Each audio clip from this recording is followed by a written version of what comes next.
Recipe பார்த்துடலாமா?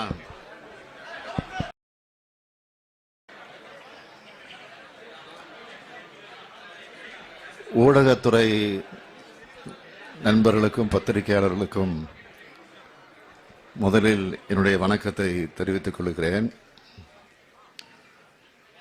அரசு பயணமாக நான் அமெரிக்கா செல்கிறேன். தமிழ்நாட்டுக்கான தொழில் முதலீடுகளை ஈர்த்துவிட்டு வருகிற செப்டம்பர் 14 அன்று திரும்பி வருகிற மாதிரி என்னுடைய பயணம் திட்டமிடப்பட்டிருக்கு. முதலீடுகளை ஈர்க்க இது போன்ற பயணங்களை நான் தொடர்ந்து மேற்கொண்டு வருகிறேன் என்பது உங்கள் அனைவருக்கும் நன்றாக தெரியும். ஏற்கனவே ஐக்கிய அரபு அமீரகம், சிங்கப்பூர், ஜப்பான், ஸ்பெயின் ஆகிய நாடுகளுக்கு நான் பயணங்கள் மேற்கொண்டதன் மூலமாக தமிழ்நாட்டுக்கு பல்வேறு முதலீடுகள் வந்திருக்கிறது. இந்த பயணங்கள் மூலமாக 18,521 நபர்களுக்கு வேலைவாய்ப்பு அளிக்கக்கூடிய வகையில் 10,882 கோடி ரூபாய் மதிப்பிலான 17 புரிந்துணர்வு ஒப்பந்தங்கள் போடப்பட்டுச்சு. அதில் 990 கோடி ரூபாய் முதலீட்டுக்கான 5 திட்டங்கள் தற்போது உற்பத்தியை மேற்கொண்டு வருகிறது. கடந்த ஆகஸ்ட் 21 அன்று நடந்த தமிழ்நாடு முதலீட்டாளர் மாநாட்டில் இந்த 5 திட்டங்களில் சிங்கப்பூரை சேர்ந்த ஹைபி நிறுவன திட்டத்தையும் ஜப்பானின் ஓம்ரான் நிறுவனத்தினுடைய திட்டத்தையும் நான் தொடங்கி வச்சேன். இந்த 2 நிறுவனங்களோட திட்டங்களோட மட்டும் 1,538 நபர்களுக்கு வேலைவாய்ப்பு உருவாக்கப்பட்டிருக்கிறது. 3,540 கோடி ரூபாய் மதிப்பிலான 3,796 கோடி ரூபாய் மதிப்பிலான 3 திட்டங்களோட கட்டுமான பணிகள் பல்வேறு முன்னேற்ற நிலைகளில் இருக்கு. கடந்த ஆகஸ்ட் 21 அன்று நடந்த தமிழ்நாடு முதலீட்டாளர் மாநாட்டில் ஜப்பானின் மிட்சுபா மற்றும் சட்ராக் நிறுவனங்களோட திட்டங்கள் அமைக்கிறதுக்காக அடிக்கல் நாட்டியிருக்கேன். 3,540 கோடி ரூபாய் மதிப்பிலான 3 திட்டங்கள் பல்வேறு முன்னேற்ற நிலையில் இருந்துகிட்டு இருக்கு. 438 கோடி ரூபாய் மதிப்பிலான 2 விரிவாக்க திட்டங்கள் விரைவில் செயல்படுத்தப்படக்கூடிய நிலையை அடைந்திருக்கு. 2,100 கோடி ரூபாய் மதிப்பிலான 4 திட்டங்களை பொறுத்த வரைக்கும் அந்தந்த நிறுவனங்களோட தொழில் முதலீட்டு சூழல் காரணமாக சிறிய தாமதம் ஏற்பட்டிருக்கிறது. நாங்கள் கையெழுத்திட்ட ஒப்பந்தங்கள் அனைத்தும் துரிதமான நிலையில் செயல்படுத்தப்பட்டு வருதுன்னு ஆதாரபூர்வமாக சுட்டி காட்டத்தான் இதெல்லாம் நான் விரிவாக இங்கே குறிப்பிட்டேன். அதனால தான் இது போன்ற பயணங்கள் மிக மிக முக்கியமானவை. நமது திராவிட மாடல் அரசு ஆட்சி பொறுப்பேற்ற பிறகு இந்த 3 ஆண்டு காலத்தில்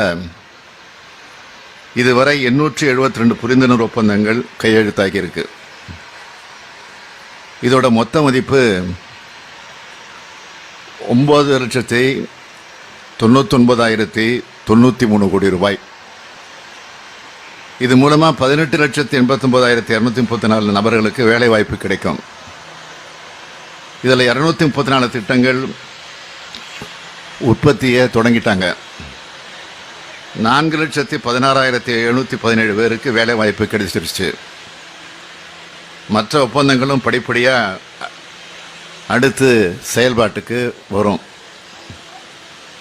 முதலீடுகளை ஏற்பதற்கான என்னோட கடந்த வெளிநாட்டு பயணங்கள் மூலமாக போடப்பட்ட புரிந்துணர்வு ஒப்பந்தங்களால் பல நிறுவனங்கள் தொடங்கப்பட்டும் செயல்பாட்டிலையும் இருக்குது. இதையெல்லாம் நீங்கள் பார்த்துக்கிட்டு தான் இருக்கீங்க. அதேபோல் தற்போதைய பயணம் மூலமாக மேற்கொள்ளும் ஒப்பந்தங்களை நான் தொடர்ந்து கண்காணித்து அதையெல்லாம் செயல்பாட்டுக்கு கொண்டு வருவேன். இந்த முதலீடுகள் எல்லாம் தமிழ்நாட்டை 2030க்குள்ள $1 ட்ரில்லியன் பொருளாதாரமாக மாற்றக்கூடிய நம்ம இலக்கை விரைவாக அடைவோம். இதற்காக உலகின் கவனத்தை தமிழ்நாட்டை நோக்கி ஈர்க்க அமெரிக்காவின் சான் பிரான்சிஸ்கோ, சிகாகோ மாநகரங்களுக்கு நான் செல்கிறேன். ஒப்பந்தங்கள் கையெழுத்தாக விவரங்கள் திரும்பி வரும்போது உங்களுக்கு நான் நிச்சயம் தெரிவிப்பேன். அமெரிக்க வாழ் தமிழர்களை சந்திக்க இருக்கிறேன். உங்கள் எல்லோருடைய வாழ்த்துக்களோடும் இந்த பயணம் நிச்சயமாக வெற்றிகரமானதாக அமையும் என்பதை தெரிவித்துக் கொள்கிறேன். மத்திய அரசு சமக்ரா சிஷா திட்டத்தின் மூலமா தமிழக அரசுக்கு ஒதுக்க வேண்டிய 573 கோடி ரூபாய் இன்னைக்கு ஒதுக்கல.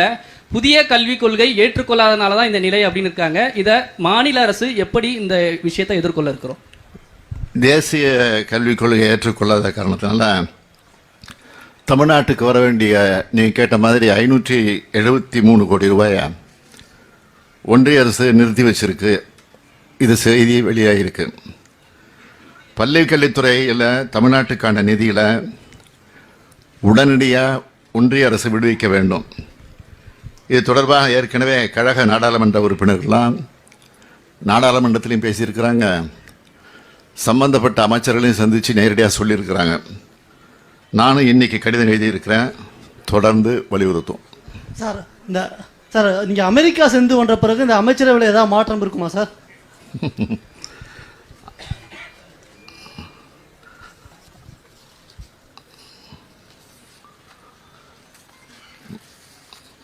மாறுதல் ஒன்று தான் மாறாதது. Sir wait and see. அமைச்சர் துரைமுருகன் இந்த ரஜினிகாந்த் விவகாரம் குறித்து நீங்கள் என்ன சார் சொல்கிறீங்க? அவங்க 2 பேரும் நீண்ட கால நண்பர்கள். அவரும் சொல்லிட்டாரு, இவரும் சொல்லிட்டாரு. அதை நீங்கள் அவர் சொன்ன மாதிரி நகைச்சுவையாக எடுத்துக்கணுமே தவிர நீங்கள் கருதுகிற மாதிரி பகைச்சுவையாக எடுத்துக்கக்கூடாது. அதுதான் அவர் சொன்னதான் நான் திருப்பி சொல்கிறேன். சார், இந்த அமெரிக்க பயணத்தில் குறிப்பிட்ட இலக்க முதலீடுகளாக நிர்ணயித்து இந்த பயணம் மேற்கொள்கிறீங்களா? அது ஒன்று. இன்னொன்று, 43 ஆண்டுகளுக்கு பிறகு முன்னாள் முதலமைச்சர் சிகாகோ மாநாட்டில் தமிழர்களை சந்தித்து பேசினார். 43 வருஷம் கழிச்சு நீங்களும் அங்கே தமிழர்களை சந்தித்து பேச இருக்கீங்க. அது எத்தகைய மகிழ்ச்சியை உங்களுக்கு தருது? போகிற காரியம் நிச்சயமாக வெற்றியடையும் நம்பிக்கை எனக்கு இருக்குது. முதலீட்டாளர்கள் பொறுத்தவரை போட்டி போட்டுக்கொண்டு என்னை சந்திக்கணும், தமிழ்நாட்டுக்கு நாங்கள் அதை செய்ய போகிறோம், இதை செய்ய போகிறோன்னு அவங்க டைம் கேட்டிருக்கிறாங்க. இப்போ நான் கொடுத்துருக்கிற நாட்களே போதாதுன்னு நான் கருதுகிறேன். அந்த அளவுக்கு போட்டி போட்டுக்கொண்டு ஆர்வத்தோட இந்தியாவிலே தமிழ்நாடு தான் இன்றைக்கி முதலிடத்தில் இருக்குது தொழில் முதலீட்டில். அதை தமிழ்நாட்டில் இருக்கிறவங்க சொல்கிறாங்களா இல்லையா, வெளிநாட்டில் இருக்கிறவங்க சொல்கிறாங்க. நிச்சயமாக நீங்கள் நினைக்கிற மாதிரி நடக்கும்.